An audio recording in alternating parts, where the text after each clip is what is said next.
Magandang araw mga kapolitika at welcome back dito sa ating YouTube channel.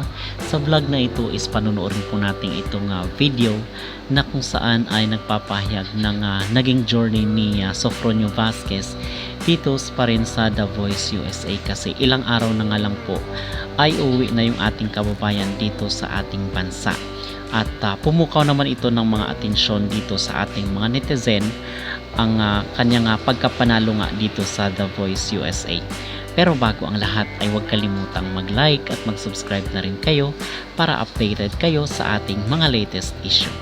At ilang araw na nga lang po mga kapolitika ay talagang uwi na itong si Sofronio Vasquez dito sa ating bansa.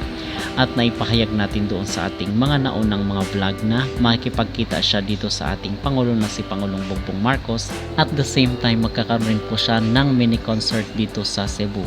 So hindi natin alam, baka may mga niluluto na pa-concert itong si Sofronio Vasquez dito rin sa Maynila.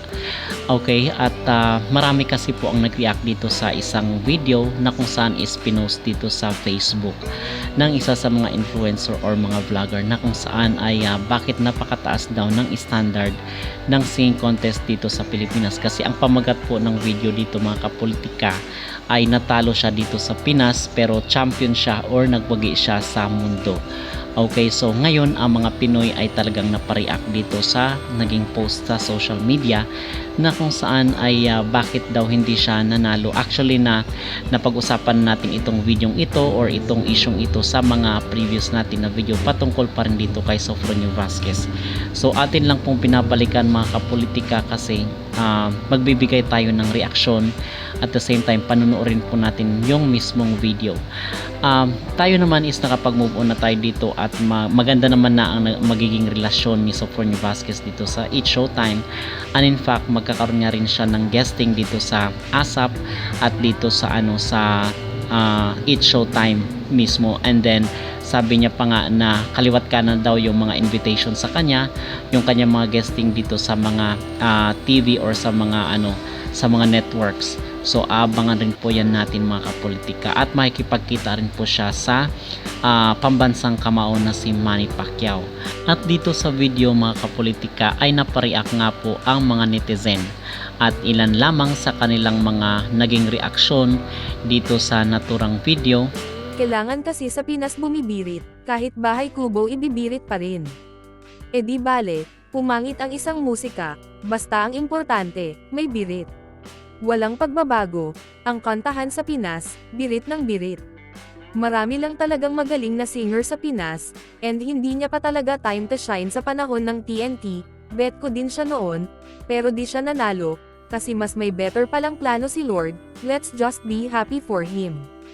Inayawan ng Pinas, pinanalo ng ibang bansa, di ka talaga yayaman sa Pilipinas. Wow, very inspiring story, and congratulations. We are proud of you, Sofronio, you've got it. Yung mga judges noon sa TNT, at The Voice Philippines, nilampasan na niya, what a great work Sofronio.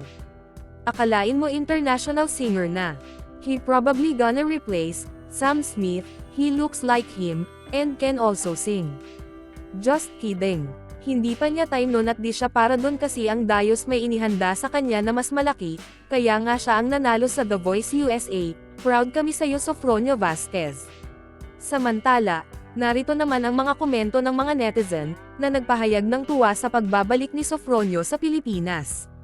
May mga netizen na nagpahayag na dapat ay magkaroon ng Heroes Welcome si Sofronio Vasquez dahil sa ibinigay na karangalan sa ating bansa.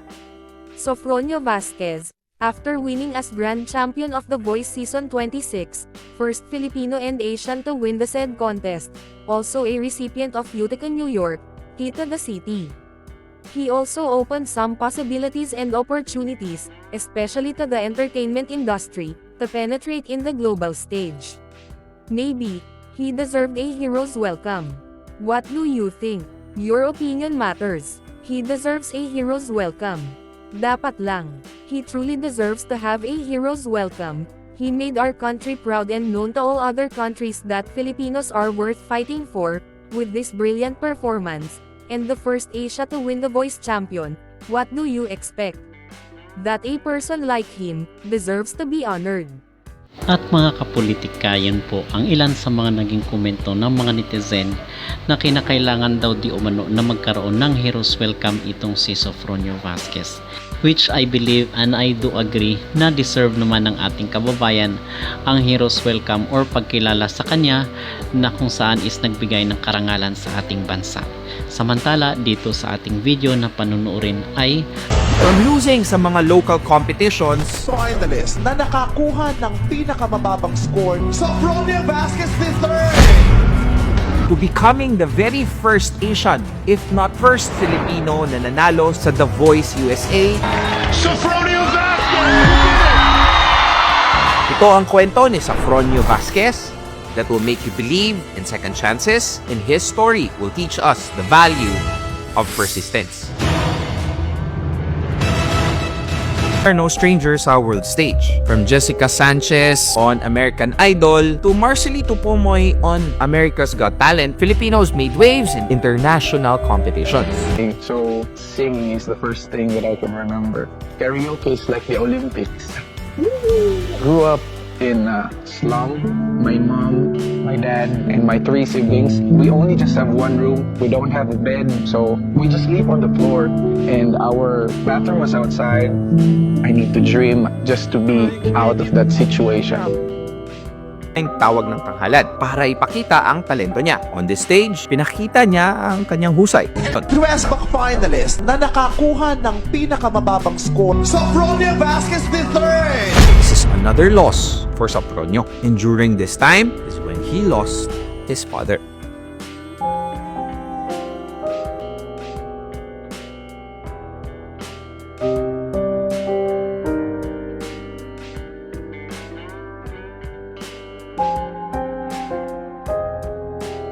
Basta pa ha, guide me through your music. I'll continue to dream with you as my hero. Happy Father's Day pa.